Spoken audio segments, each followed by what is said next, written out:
Hello everyone ਸਤਿ ਸ਼੍ਰੀ ਅਕਾਲ ਸਾਰਿਆਂ ਨੂੰ। मैं आज आपके सामने जो एक इन्फॉर्मेशन शेयर करने जा रही हूँ, मुझे काफ़ी टाइम से मैं सोच रही थी कि मैं आप लोगों के साथ ये शेयर करूँ, लेकिन फिर पता नहीं क्यों रुक जाती थी। लेकिन अब मैं जो अपने आसपास देख रही हूँ, बच्चों को काफ़ी प्रॉब्लम आ रही है मेरे फ्रेंड सर्कल में अपने आसपास। तो मैं चाहती हूँ कि मेरे बच्चे को अगर बेनिफिट मिला है तो बाकी बच्चों को भी एक अच्छी सेहत मिले।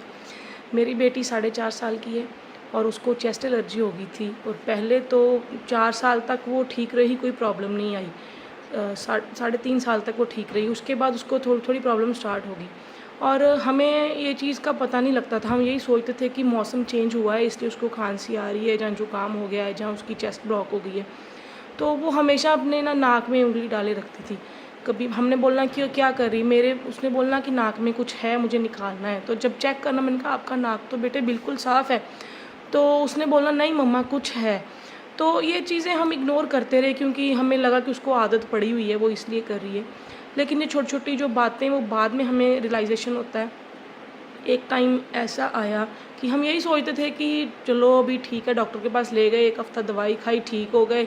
फिर बीमार हो गए कि बच्चे ने कुछ बाहर का खा लिया इसलिए बीमार हो गए, क्योंकि बच्चे की इम्यूनिटी नहीं है। तो लेकिन उसके अंदर अंदर ये प्रॉब्लम धीरे धीरे बढ़ रही थी। और एक दिन ऐसा आया कि 2 हफ़्ते लगातार मेडिसिन लेने के बाद भी उसको एंटीबायोटिक्स वगैरह चले, उसको कोई भी बेनिफिट नहीं हुआ। और एक रात तो ऐसी आई कि वो मेरी गोद में थी और मेरी गोद से निकल निकल के नीचे लेट रही थी, कभी सोफ़े के ऊपर जा रही थी, कभी नीचे ज़मीन पर, कभी बेड के ऊपर। तो बहुत ज़्यादा उसको ये प्रॉब्लम हुई। तो वो रात हमने इतनी मुश्किल से निकाली और अर्ली मॉर्निंग हम उसे डॉक्टर के पास लेके गए। तो असल में उसको सांस नहीं आ रही थी, तो कोई उसका नाक नहीं बंद था, कोई उसको खांसी नहीं थी, सीधा ही जो जाके वो बैक्टीरिया ने जो उसकी चेस्ट पे असर किया, जैसा कि हमें डॉक्टर ने बताया। उन्होंने कहा कि 2 तरह से उन बैक्टीरिया उसके अंदर गया होगा, जहाँ उसके नोज़ के थ्रू, जहाँ उसके मुंह के द्वारा। और वो जहाँ तो उसके अगर गले पे असर करेगा तो उसको खांसी आएगी, अगर उसने बैक्टीरिया ने सीधा नाक के थ्रू गया है तो उसको कोल्ड करेगा। ये सिम्पटम होते हैं, कई बच्चों को पहले कोल्ड होता है, कई बच्चों को पहले खांसी होती है। बट इसका जो जो बैक्टीरिया था वो सीधा जाके उसने इसकी चेस्ट पे असर किया है, क्योंकि इसको चेस्ट में एलर्जी है। आप जिसे बोल सकते हो कि अगर वो ठीक ना हुई तो आगे जाके वो अस्थमा और टीबी का रूप भी ले सकती थी। तो ऐसे करके डॉक्टर ने हमें पूरा डायग्राम बनाकर समझाया पूरा डिटेल में। और उन्होंने भी यही बोला कि आप जितना मेडिसिन अवॉइड कर सको करो, इसका परहेज़ रखो, इसको धूल मिट्टी से बचा के रखो, जो घर में पर्दे होते हैं उनको रेगुलरली वॉश करो हफ्ते में 1 बार। और सोफ़े वगैरह होते हैं जिनमें काफ़ी डस्ट जम जाती है तो उसको प्रॉपर हफ्ते में 1 बार वैक्यूम क्लीन करो। हर मतलब इतनी सफाई रखो घर पे कि आपके बच्चे को वो ठीक हो जाए, उसको दवाइयों की ज़रूरत ना पड़े। तो बच्चे ने स्कूल भी जाना है, सब कुछ करना है, तो इतना परहेज़ हम सब चीज़ों का नहीं रख सकते। घर पे भी हम रोज़ रोज़ इतनी सफाइयाँ नहीं कर सकते, क्योंकि बीइंग अ वर्किंग वुमन मैं डेली, जहाँ बोलो कि रोज़ अपने 1 हफ़्ते में 1 बार सारे घर के पर्दे नहीं वॉश कर सकते हम। तो जो जितना प्रिकॉशन होता था मैं करती थी। डेली इसको नई बेडशीट बिछानी धुली हुई, तो इसको जो कपड़े भी पहनाने वो इसके अलग से ही वॉश करने, अलग से ही रखने, किसी दूसरे कपड़े के साथ भी नहीं रखने, अपने साथ भी नहीं। तो बड़े इसके ऐसे प्रिकॉशन करते रहे, लेकिन इसको कोई फ़र्क नहीं पड़ा। जब भी इसकी मेडिसिन चलती थी 3-3 महीने लगातार, इसको फिर फ़र्क नहीं पड़ता था। क्योंकि अगर 3 महीने लगातार मेडिसिन चली, 1 महीना और जहाँ बोलो कि 10-15 दिन इसने ठीक रहना, उसके बाद फिर इसको वही प्रॉब्लम स्टार्ट हो जानी। तो ये टाइम मैंने बहुत ही मुश्किल से निकाला। जैसे कि अभी आपको दिखाऊंगी कि मैंने इसके सारे जो गैजेट्स जो इसको उस टाइम लगे थे, ये नेबुलाइज़र है। दिन में मैं इसको 4 बार नेबुलाइज़ करती थी। और फिर उसके बाद इसको हाफ पफ किट दी जाती थी, जो इनहेलर इसको लगा हुआ था, और ये मेरे पास 3 है, ये देखिए। और इनके साथ ही इसको जो पफ्स दिए जाते थे, ये लिवोलिन है और ये ब्यूटी कोड है। और ये इसको डेली जो है हम इसको 3 पफ लिवोलिन के देते थे और 1 पफ हम ब्यूटी कोड का देते थे। और हाफ पफ किट के साथ गोदी में लेके अपने बच्चे को मुंह पे ये लगा के उसको, तो फिर यहाँ से पंप लगा के उसको मैं डेली उसको देती थी। तो बहुत ही मुझे वो, कई बार बच्चा भी मेडिसिन से अक जाता है, वो नहीं लेता, बड़ी मुश्किल आती है। तो दवाई मेडिसिन चलने के बावजूद भी वो ठीक नहीं होती। जिस दिन उसने थोड़ा सा वो डस्ट के संपर्क में गई या धुएँ के संपर्क में गई, तो उसी वक्त उसको वो फिर प्रॉब्लम स्टार्ट हो जाती थी। तो जब फिर मैंने JMVD कंपनी के बारे में सुना और इनके प्रोडक्ट्स के बारे में सुना, मैंने तो इसको as a business he start किया था। इनकी किट लेकर मैंने अपने घर पे रखी थी, क्योंकि मुझे इनका बिज़नेस प्लान बहुत अच्छा लगा कि इसमें कुछ हम कर सकते हैं। तो जब मैंने इनकी मीटिंग्स, रेगुलर सेमिनार्स होते हैं, वो अटेंड कर रही थी, तो वहाँ एक लेडी ने, सुधा सिकारवर, वो गुजरात से हैं, वो इस बिज़नेस को काफ़ी टाइम से कर रहे हैं और अच्छी अचीवमेंट पर हैं। तो जब उनकी मैंने बात सुनी, उनके बेटे को भी कुछ ना कुछ प्रॉब्लम्स थी, तो उनकी जब मैंने बात सुनी, उनका मिलिट्री हॉस्पिटल से ट्रीटमेंट चल रहा था, उसके पापा आर्मी में, तो उसको भी वंडर लाइफ से बेनिफिट मिला। और उनके कहने पर, उनकी बात सुनने पर भी अगर वो अपने बच्चे को दे सकती हैं, तो मैं भी एक बार ट्राई करके देख लूँ। क्योंकि जब जो एक माँ होती है ना, वो जो मैं पहले थी ना, पहले मैं ऐसी थी कि ना तो मैं कोई वहम भरम करती थी और ना इतनी जल्दी डरती थी, घबराती थी। लेकिन अब वही एक लड़की जो एक अब माँ बनी है, तो अब मैं सबसे ज़्यादा डरती हूँ अपने बच्चे के लिए। सबसे ज़्यादा वहम करने स्टार्ट कर दिए हैं कि शायद इसको नज़र लग गई है, इसलिए ऐसा हो गया।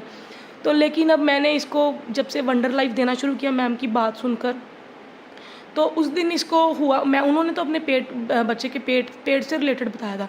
तो मैंने भी इसको उस दिन पेट की ही प्रॉब्लम थी, 3-4 दिन से दवाई से भी कुछ फ़र्क नहीं पड़ रहा था। रोज़ पेट में दर्द फ़ील करती थी और रोज़ बोलती थी दोपहर और शाम के टाइम कि मेरे पेट में दर्द है। तो 3 से 4 बार इसने स्टूल भी पास करनी। तो मैंने फिर उस दिन इसको मॉर्निंग में उनकी बात सुनकर उनको फिर मैसेज किया मैम को। उनका मेरे साथ कोई लेना देना नहीं है, वो अलग स्टेट में हैं, उनका मेरे साथ बिज़नेस से भी कोई लेना देना नहीं है। और उनको मैंने मैसेज किया कि मैम आपने आज की मीटिंग में ऐसे बोला है, तो क्या सच में, क्योंकि एक माँ झूठ नहीं बोल सकती अपने बच्चे के प्रति, उसने उसको क्या दिया क्या नहीं दिया। तो उन्होंने कहा कि हाँ सच में मैम इससे फ़र्क पड़ता है और आप एक बार देकर देखिए। तो मैंने भी किट खोली और वंडर लाइफ निकाली, वंडर लाइफ गोल्ड। ये 20 स्टेम सेल्स से 20 फ्रूट्स के स्टेम सेल से तैयार की गई है और बहुत ही बेहतरीन इसका रिज़ल्ट मुझे मिला। और मैंने 5 ml गुनगुने पानी में अपनी बेटी को सुबह पिलाई और उस दिन इसने सिर्फ एक ही बार इसने पॉटी की और सारा दिन इसके पेट में दर्द भी नहीं हुआ। सिर्फ वो एक दिन मैंने इसको दी और ये बिल्कुल उसके साथ ठीक हो गई। अगले 1 हफ्ते तक बिल्कुल इसने मुझे बोला ही नहीं कि मेरे पेट में दर्द है। उसके बाद इसको थोड़ा फिर वही प्रॉब्लम आई, इसको विस्किंग कफ होना स्टार्ट हो गया। तो मैंने फिर इसको मैंने सोचा कि यार अगर फ़र्क पड़ सकता है तो, क्योंकि इन्होंने बोला हुआ है कि 200 से ऊपर बीमारियों का ट्रीटमेंट है और 200 से ऊपर भी नहीं, हज़ारों से ऊपर हर बीमारी का इलाज है। क्योंकि स्टेम सेल थेरेपी के बारे में मुझे पता है कि स्टेम सेल कितना इम्पॉर्टेंट है और एलोपैथी में भी इसका ऑपरेशन करके स्टेम सेल निकाल के यूज़ किया जाता है ताकि दूसरे को ठीक में हो। और स्टेम सेल 3 जगह पाया जाता है, एक तो माँ और बच्चे के साथ जो नाड़ू कनेक्ट होता है उसमें, फलों में और हमारी हड्डियों में। तो जैसे किसी को ब्लड कैंसर होती है या किसी प्रकार की कैंसर होती है, तो वो उनके ब्लड रिलेशन में से किसी का वो बोन मैरो निकाल कर, जिसमें स्टेम सेल होता है, वो निकाल कर दूसरे कैंसर वाले पेशेंट को दिया जाता है और उसका ट्रीटमेंट किया जाता है। तो काफ़ी कॉस्टली ट्रीटमेंट होता है और दोनों को प्रॉब्लम आती है, हेल्थ इश्यूज़ भी होते हैं क्योंकि उसके साथ कई एंटीबायोटिक्स खानी पड़ती हैं। और आप सब जानते हो कि एंटीबायोटिक्स जब हम लेते हैं तो हमारी बॉडी में वो अगर एक चीज़ ठीक करते हैं तो दूसरी चीज़ की वो प्रॉब्लम ज़रूर करते हैं। तो इतना बेहतरीन प्रोजेक्ट है, जब मैंने इसके बारे में पढ़ा, स्टडी की, तो मुझे लगा कि मैं अपने बच्चे को रेगुलरली दे सकती हूँ, उसको एक बार फ़र्क पड़ा है। तो फिर मैंने भी इसको यूज़ करना शुरू किया क्योंकि मेरी बेटी जब से हुई है सिज़ेरियन से, तो मैंने उसके बाद मेरी डाइट इतनी अच्छी नहीं थी, बॉडी में बहुत थकान रहती थी, कभी घुटने में दर्द हो जाना, कभी एड़ी में दर्द रहता था, पैरों की जो छतें होती हैं उनमें बहुत दर्द रहता था और मेरे यहाँ प्रॉब्लम थी, मेरे हाथ से खाली ग्लास भी छूट जाता था। तो जब मैंने डॉक्टर से कंसल्ट किया तो डॉक्टर ने कहा कि आपके अंगूठे के साथ जो यहाँ पर रिस्ट की होती है हड्डी, इसके ऊपर एक झिल्ली होती है, वो झिल्ली टाइट होगी है, इसलिए आपको प्रॉब्लम आ रही है, आपका अंगूठा नहीं चल रहा, आपका हाथ नहीं हिल रहा। और इसका कारण ये है कि हम ज़्यादा इसको अपने हाथ को, रिस्ट को ज़्यादा यूज़ करते हैं और हम कुछ ऐसे फूड सप्लीमेंट्स या विटामिन डी, कैल्शियम हम नहीं ले पाते उन्होंने सीधा साफ स्पष्ट मुझे ये कहा कि जब आपकी बच्ची आपके पेट में थी तो उस अपना का सारा कैल्शियम और विटामिन डी उसने ले लिया, और जब वो आपका दूध पीती थी तब भी उसने सारा कैल्शियम और विटामिन डी आपसे ले लिया, लेकिन आपने कहाँ से लिया? उनका ये क्वेश्चन था और मेरे पास इसका आंसर नहीं था, क्योंकि मैंने सच में कोई भी विटामिन डी या कैल्शियम नहीं खाया था। डॉक्टर्स तो बोलते हैं लेकिन हम अवॉइड करते हैं। वो मैं अवॉइड मेडिसिन को शुरू से इसलिए करती हूँ क्योंकि मुझे एलोपैथी मेडिसिन्स मुझे ऐसा ही लगता है कि अगर एक चीज़ ठीक करेंगे तो दूसरी कई चीज़ें ख़राब करेंगे, तो इसलिए मैं बहुत कम यूज़ करती हूँ। मेरी कोशिश ये होती है कि मैं नेचुरल चीज़ों से ये चीज़ें लूँ, लेकिन आजकल हमारे फूड्स में भी इतनी अच्छे हमें नेचुरल इंग्रेडिएंट्स नहीं मिल पाते जो हमें कैल्शियम, मिनरल्स, विटामिन की कमी हमारी पूरी कर सकें, इसीलिए हमें फूड सप्लीमेंट्स की ज़रूरत पड़ती है। तो मैंने भी वंडर लाइफ पीना स्टार्ट किया और उसके मुझे 3-4 दिन के बाद ही इतना अच्छा रिज़ल्ट मिला, फेस पर भी बढ़िया ग्लो रहा और बॉडी की जितनी भी प्रॉब्लम्स थी सभी ठीक हो गई।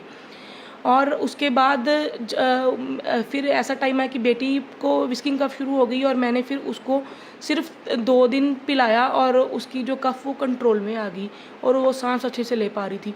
फिर उसको मैंने 3-4 दिन और रेगुलरली पिलाया क्योंकि उसकी छुट्टियां चल रही थी, तो वो उसने पी लिया। अर्ली मॉर्निंग खाली पेट देना होता है, तो बच्चे सुबह बहुत नखरे करते हैं। पहले 2 दिन तो बड़ा अच्छा उसने पिया, उसके बाद वो नखरा करने लग रही क्योंकि जो कोसा पानी, गुनगुना पानी है वो नहीं पीती नहीं है वो बिल्कुल भी। तो उसको मैंने धक्के से ही पिलाया, चाहे जैसे भी पिलाया उसने पी लिया और उससे वो बिल्कुल ठीक हो गई। और उसके बाद अभी रेगुलरली वो तो नहीं लेती, लेकिन जब मुझे लगता है कि उसको प्रॉब्लम स्टार्ट होना शुरू हो रही है या कैसे भी है, तो वो 1-2 दिन वो पी लेती है। और अब जब वो खुद बीमार होती है तो अपने आप बोलती है मम्मा वंडर लाइफ पिला दो। और वो दूसरी एलोपैथी मेडिसिन मैंने अब सारी फेंक दी है। ये हाफ कप पफ किट्स पड़ी थी, मैंने सोचा कि मैं इसका रिव्यू बनाऊंगी इसलिए मैंने रखी थी, और ये हर 2-3 महीने बाद हमें चेंज करनी पड़ती थी। और आप इसकी MRP भी देख सकते हैं, 798 इस हाफ पफ किट की MRP है। और जो पफ्स आते थे लिवोलिन या ब्यूटी कोड उनका अलग प्राइस है। और हर 5 दिन बाद हमें डॉक्टर को दिखाने जाना पड़ता था, 300 रुपये डॉक्टर की फ़ीस है। और जब भी आप जाओ तो गाड़ी का तेल भी लगता है, यहाँ से 30-35 किलोमीटर अमृतसर हमें पड़ता है और वहाँ हम जाते थे, और गाड़ी में डीजल भी लगना है, तो और भी कई खर्चे हो जाते थे। तो हम 2000 से कम में वापस नहीं आते थे एक विज़िट में। तो इतना पैसा खर्च करने के बाद ये सिर्फ मात्र 6599 की बॉटल है, और इस एक बॉटल से हमारी सारी फैमिली की प्रॉब्लम्स हुई, मेरी हुई, मेरे बच्चे की हुई है। तो ये मुझे महंगी नहीं लगी। लोग बोलते हैं कि महंगी है, पर जो मैं पहले उसका ट्रीटमेंट करवा चुकी हूँ, और रात रात जो मुझे जागना पड़ता था, क्योंकि माँ को मुश्किल आती है, किसी परिवार में दूसरे बंदे को मुश्किल नहीं आती। जब बच्चा बीमार होता है सबसे ज़्यादा प्रॉब्लम माँ को आती है। लेकिन अब मैं बहुत खुश हूँ क्योंकि मेरी बेटी की ये एलर्जी ठीक हो चुकी है। और नहीं तो यही होता था, हमें यही बोला गया था कि इसको लंबा समय तक आप पफ दो। अभी उसका धीरे धीरे जब वो ठीक हो जाती थी तो उसके बाद वो एक पफ कर देते थे, सिर्फ ब्यूटी कोड का एक पफ ही देना है और कुछ नहीं देना, ना नेबुलाइज़र करना है ना लिवोलिन देना है। तो अभी वो बिल्कुल ठीक है। अभी उसको मैंने काफ़ी टाइम से, जब से उसको वंडर लाइफ दी है, ना तो मैंने उसको कभी नेबुलाइज़ किया है, ना ही मैंने उसको कभी पफ दिया है। तो बिल्कुल ठीक है। और मैं जिसके भी बच्चे को या किसी को भी ऐसी एलर्जी है जो लगता है हमें लंबा समय चलेगी, तो उनको मेरा सजेशन है, अभी आप एक बार उनको वंडर लाइफ गोल्ड ज़रूर पिलाएं। आप 1-2 दिन देकर देखिए, आपको रिज़ल्ट अपने आप पता चल जाएगा। आपको और कुछ चिंता करने की ज़रूरत नहीं है। तो बहुत बहुत धन्यवाद आप सभी का, अब मुझे मेरी वीडियो, अपना टाइम निकाल के मेरी वीडियो सुनने का। और मुझे उम्मीद है कि ये वीडियो आपके लिए ज़रूर एक बहुत अच्छी बेनिफिट आपको देगी। Thank you so much.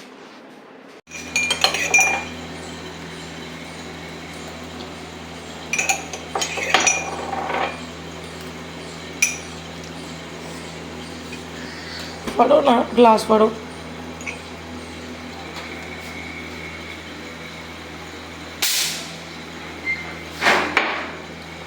आज टेस्टी नहीं लगती।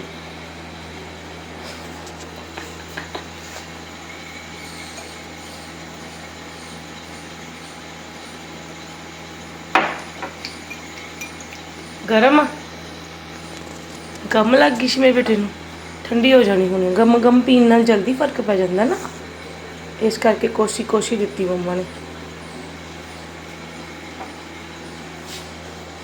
जल्दी फिनिश कर लो, चलिए फिर।